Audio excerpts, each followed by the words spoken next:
दीदी की जिद, शाह की चुनौती और सड़कों पर उतरती हजारों बंदूकें। बंगाल की गलियों में लोकतंत्र का उत्सव है या फिर जंग का मैदान। आज की सबसे बड़ी खबर उस सूबे से जहां हवाओं में बारूद की गंध है और सियासत में खून के दाग। चुनाव आयोग ने ठान लिया कि इस बार बंगाल में गुंडों का नहीं, सिस्टम का सिक्का चलेगा।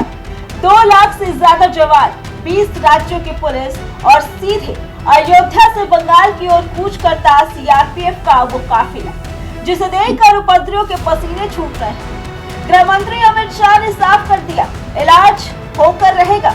बंगाल एक अभेद्य किले में तब्दील हो चुका है। ये गाड़ियों का शोर नहीं, ये दहाड़ है उन जवानों की जो बंगाल के भाग्य का फैसला करने निकले हैं। ये सीआरपीएफ का वो रेला है जो वाया अयोध्या बंगाल फतह करने जा रहा है। रामलला के दरबार में माथा टेका, आशीर्वाद लिया और निकल पड़े उस मिशन पर जिसका नाम है मिशन पीसफुल बंगाल।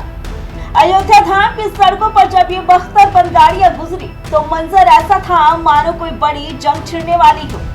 बंगाल जहां चुनाव का मतलब होता है हिंसा, जहां वोटिंग का मतलब होता है बमबाजी, लेकिन इस बार दिल्ली ने प्लान बी तैयार कर लिया है।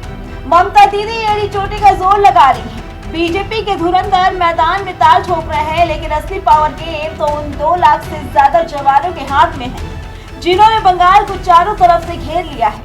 20 राज्यों की 2400 कंपनियां तैनात की गई। ये आंकड़ा छोटा नहीं है, ये किसी देश की पूरी फौज के बराबर है।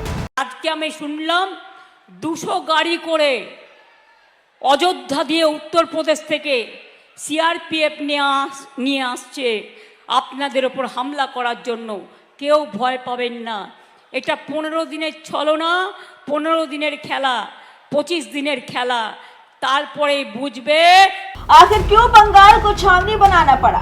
कहीं कार्यकर्ताओं को सरेआम गर्दन काटने की धमकियां दी जा रही है तो कहीं जजों को बंधक बनाकर कानून का गला घोटा जा रहा है। सड़कों पर मुस्लिम महिलाओं का हंगामा हो या छतों से होती पत्थरबाजी, बंगाल की कानून व्यवस्था को आईसीयू में ढकेल दिया गया है। इसी बीमारी का परमानेंट इलाज करने के लिए अमित शाह ने हुंकार भरी है। कोई गुंडा अब मतदाताओं को छू भी नहीं पाएगा। नंदीग्राम से लड़ना चाहते थे। मैंने शुभेंदु दा को कहा था कि सिर्फ नंदीग्राम नहीं, ममता के घर में जाकर उसको हराना। और इनका रिकॉर्ड है,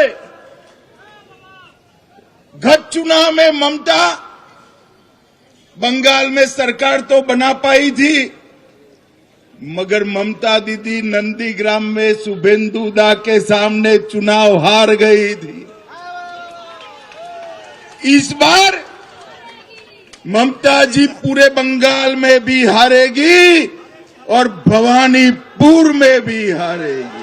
चप्पे चप्पे पर संगीनें तैनात हैं, गलियों में बूटों की धमक सुनाई दे रही है। चुनाव आयोग इस बार शून्य सहिष्णुता के मूड में है।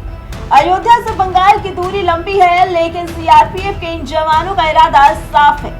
चाहे उत्पादीपुर के कियाड़ में आए या लाठी डंडों के साथ, इस बार लोकतंत्र के पर्व में खलल डालने वालों की खैर नहीं। ये चुनाव सिर्फ हार जीत का नहीं है, ये चुनाव है बंगाल के अस्तित्व का। क्या ये भारी भरकम फौज बंगाल के उस हिंसक इतिहास को मिटा पाएगी?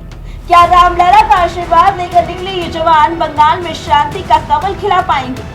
तारीखें नजदीक है, पारा चढ़ा हुआ है और पूरे देश की नजरें टिकी हैं बंगाल के इस महाचक्रव्यूह पर। बंगाल में इस बार वोट की चोट तगड़ी होने वाली है। एक तरफ सत्ता की भूख है तो दूसरी तरफ कानून का डंडा। सीआरपीएफ के जवानों की तैनाती सिर्फ दिखावा नहीं, बल्कि उन ताकतों को चेतावनी है जो लोकतंत्र को बंधक बनाना चाहते हैं। अब देखना ये होगा कि क्या ये 2 लाख जवान बंगाल के डरावने इतिहास को बदल पाएंगे। Bureau report, prime TV.